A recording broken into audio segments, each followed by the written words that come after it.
काय संकल्पना आहे, किती गावामध्ये हा चारा वाटप करणार? नाही, आज बऱ्याच गावामध्ये चारा वाटप करायचं नियोजन आमच्या सहकारी मित्रांच्या माध्यमातून केलेलं आहे. देवाभाऊंच्या सक्त सूचना आहेत की प्रत्येक गावामध्ये फुल नाही फुलाची पाकळी म्हणून भारतीय जनता पार्टीच्या पदाधिकाऱ्यांच्याकडून काही मदत जावी. माझा परवा वाढदिवस होता, आम्ही वाढदिवस करायचं नाही अशी भूमिका घेतली आणि मग काही मराठवाड्यामध्ये जवळपास 50 टन गहू आमच्या ग्रुपच्या वतीनं आम्ही पाठवला होता. परत 10-15 वेगवेगळ्या किट तयार करून गाड्या पाठवल्या. मोहोळ तालुक्यामध्ये 2 दिवसापूर्वी 20 गाड्या मदत आम्ही पाठवली होती. आज एक 25-30 चाऱ्याच्या गाड्या घेऊन आम्ही मोहोळ आणि माढा तालुक्यातील काही भागांना मदत करण्याच्या दृष्टिकोनातून आज आलेलो आहे. आता आमची मदत आहे फुल नाही फुलाची पाकळी, शेतकऱ्यांना थोडी मदत व्हावी या भावनेतून आज आम्ही आलो. आपण जर पाहिलं तर शेतकरी पूर्णपणे नदीकाठचा उद्ध्वस्त झालाय. आताच मी गाडीतून कुंभेज गावातल्या एका शेतकऱ्यावर फोनवरून बोललो, त्यामुळे 16 एकर रान सगळं वाहून गेलेलं आहे. त्यातल्या 4-5 एकर रानामध्ये वाळू सगळी भरलेली आहे. म्हणजे ऊसाचं पूर्ण शेती होती ती आणि ती सगळी घर फक्त राहिलं शिल्लक, बाकी सगळं वाहून गेलंय. असे अनेक शेतकरी असतील. तर त्या सर्व शेतकऱ्यांना आपल्या माध्यमातून मी इतकंच सांगतो की अत्यंत संवेदनशील मुख्यमंत्री महाराष्ट्राला लाभलेले आहेत देवाभाऊ, आणि ते नक्की तुम्हाला व्यवस्थितपणे प्रस्थापित करण्यासाठी जे काही मदत लागेल ते सरकारच्या माध्यमातून करतील. काही चिंता करण्याचं कारण नाही.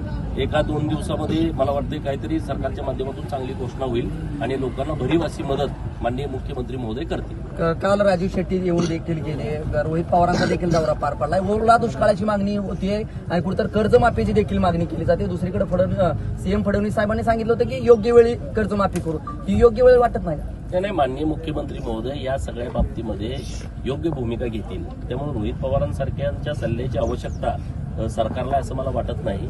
त्यामुळं त्यांनी विरोधात आहे, त्यांनी काही भूमिका घ्यायची त्यांचा तो अधिकार आहे.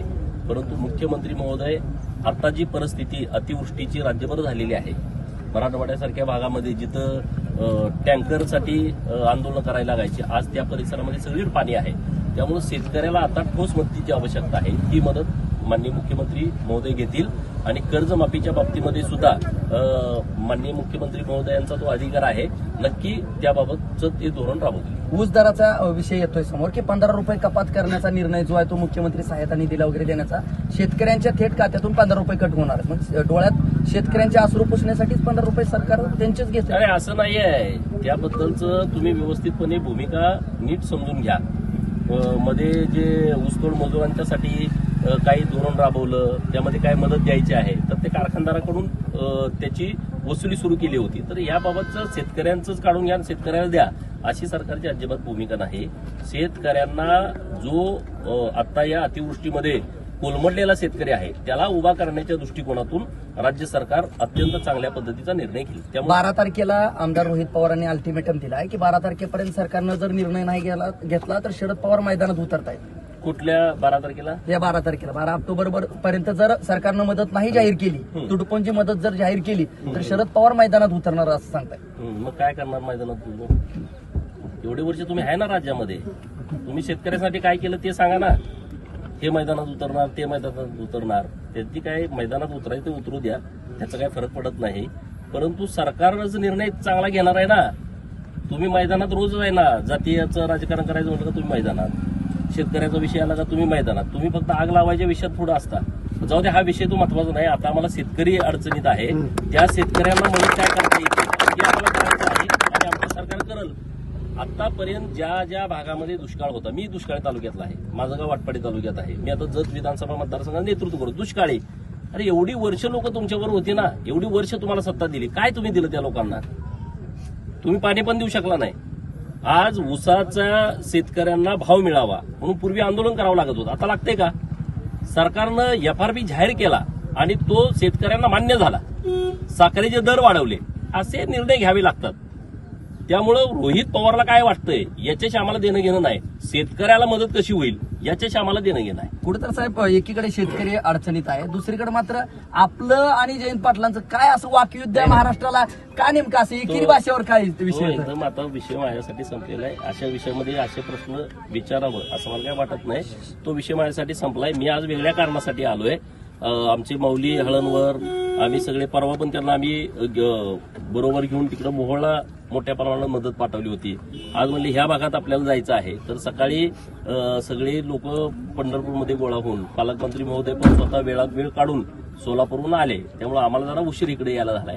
आता हा विषय आहे, तो विषय ते शेवटचा प्रश्न भाऊ, ज्या पद्धतीने एकीकडे रोहित पवार सांगतायत, काल म्हणजे ठामपणे त्यांनी सांगितलं की सीएम फडणवीस साहेब, पडळकर असतील किंवा राणे असतील यांचा बहुजन नेतृत्वाचा वापर हा फक्त शेतकऱ्यांचे प्रश्न ड्रायव्हर्ट करण्यासाठी, असे काहीतरी वक्तव्य करण्यासाठी फडणवीस करतायत. खालच्या पातळीचं राजकारण करण्यासाठी तुमचा वापर होतो असं रोहित पवारांचं म्हणणं. नाही, कुणाचा वापर कुठं करायचं ते शरद पवारांना माहित आहे. रोहित पवारला माझा निरोप द्या.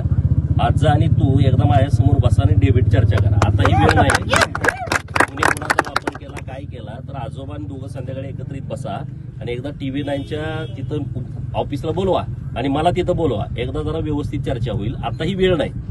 आता आपल्याला काय, हे शेतकऱ्यांचे जे विषय आहेत त्या विषयावरती आपण बोलू. ते रोहित पवारला काय वाटतंय, कोण कुणाचा वापर करतंय, अरे आपल्या 50 वर्षात तुम्ही हेच उद्योग केलेले आहेत ना, त्यामुळे त्यांना ते सुचतंय, हे याचा वापर करतंय, ते त्याचा वापर करतंय.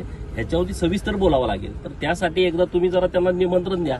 ठीक आहे, हे होते संपादकांना सांगा आणि त्या दोघांना बोलवा एकत्रितपणे, म्हणजे जरा त्याला रंगत येईल. हे होते आमदार गोपीचंद पडळकर. ज्या पद्धतीनं आपण जर पाहिलं तर शरद पवार आणि रोहित पवारांना एकत्रित यायला मी डेबिट चर्चा करायला तयार असल्याची भूमिका मांडताना, दुसरीकडे शेतकऱ्यांना आधार देण्याचं काम देवेंद्र फडणवीस करत असल्याचा जो आहे तो आशावाद आहे, वक्तव्य जो आहे तो गोपीचंद पडळकर यांनी केल्याचं पाहायला मिळत आहे. माझ्या सहकारी कॅमेरा पर्सन बाळकृष्ण गायकवाडचं मी संदीप शिंदे, TV9 मराठी, माढा, सोलापूर.